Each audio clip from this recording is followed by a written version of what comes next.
Assalamualaikum warahmatullahi wabarakatuh. Nahmaduhu wa nusalli wa nusallimu ala rasulil karim amma ba'd. Bersyukur kita kepada Allah dengan mengucapkan alhamdulillahirabbil alamin, dan bersalawat kita kepada baginda Nabi Muhammad sallallahu alaihi wasallam dengan mengucapkan Allahumma shalli ala sayyidina Muhammad wa ala sayyidina Muhammad.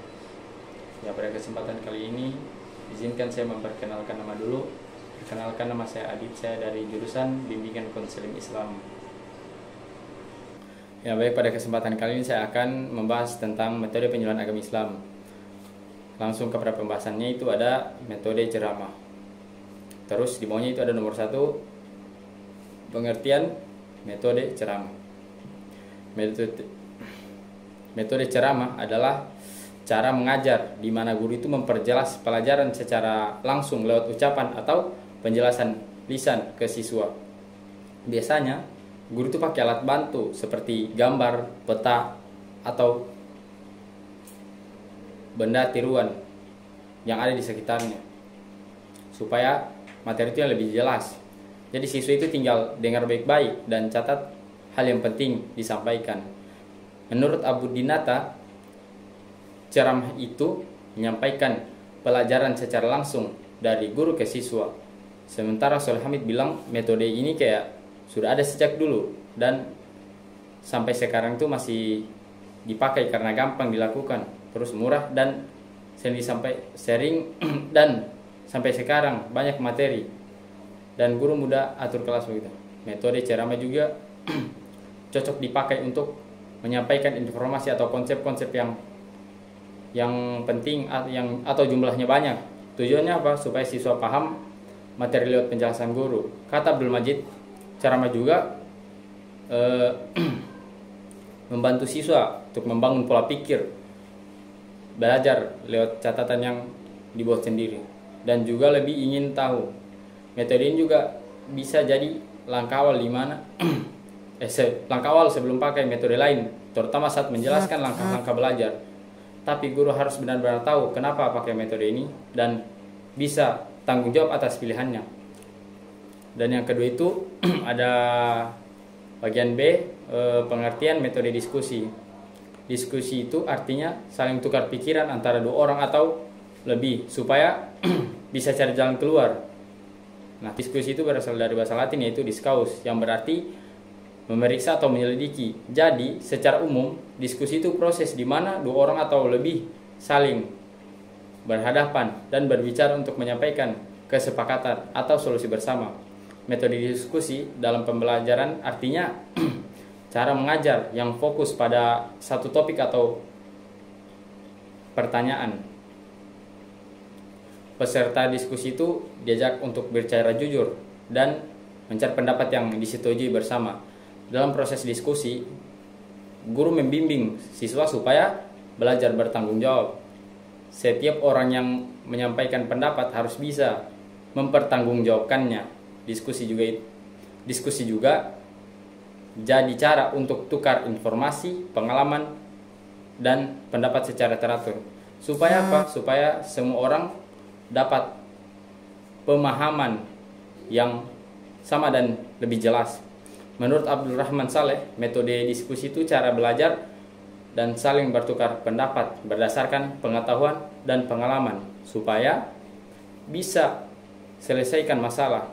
Siswa belajar lewat musyawarah bersama teman-teman dipandu oleh guru.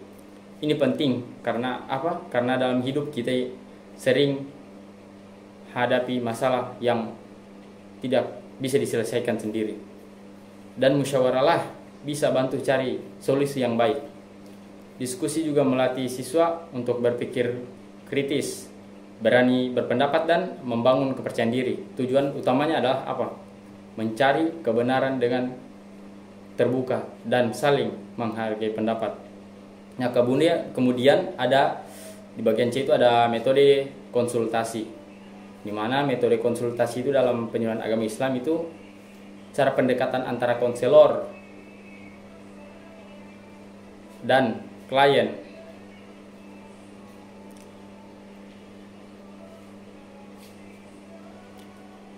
Untuk mengobrol langsung soal masalah yang mereka hadapi, baik itu soal agama, akhlak, atau kehidupan sehari-hari. Biasanya metode ini dipakai kalau ada orang yang lagi butuh bantuan secara pribadi dan ingin cari jalan keluar berdasarkan ajaran Islam. Itu ada yang harus kita perlukan, itu harus persiapan. Konselor itu perlu cari tahu dulu latar belakang klien, masalahnya apa, tujuan konsultasinya. Kemudian tuh harus kita kemudian pelajari agama Islam. Konselor itu juga harus pahami dulu ajaran Islam yang sesuai dengan masalah yang harus dibahas. Kemudian ada proses konsultasi. Awalan konsultasi itu dibuka dengan salam dan sikap hormat ke klien sesuai ajaran Islam. Terus tanya masalah. Konselor itu bantu klien untuk menjelaskan dan merumuskan masalah yang dihadapi. Terus diskusi. Klien dan konselor itu harus bicara dan cari solusi yang sesuai ajaran Islam. Terus evaluasi. Setelah itu konselor nilai hasil pembicaraan dan kasih saran yang cocok. Dan selanjutnya itu ada pendekatan menyeluruh atau pendekatan holistik. Spiritual konsultasi ini membantu klien makin dekat sama Allah dan kuatkan iman. Terus psikolog. Konselor juga itu harus memperhatikan kondisi, perasaan dan pikiran klien. Yang kemudian itu sosial. Hubungan klien dengan keluarga dan masyarakat juga ikut dipertimbangkan. Dan yang keempat itu ada etika dan moral, di mana konselor itu wajib jaga rahasia semua informasi dari klien. Terus konselor itu harus jujur dan kasih nasihat yang sesuai ajaran Islam. Kemudian tindak lanjut.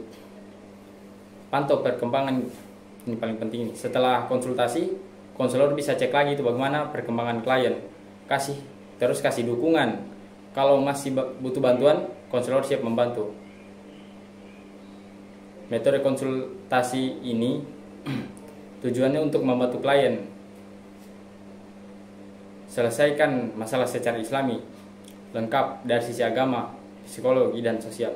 Ya baik, mungkin cuma itu yang dapat saya bahas. Lebih dari kurangnya saya mohon maaf.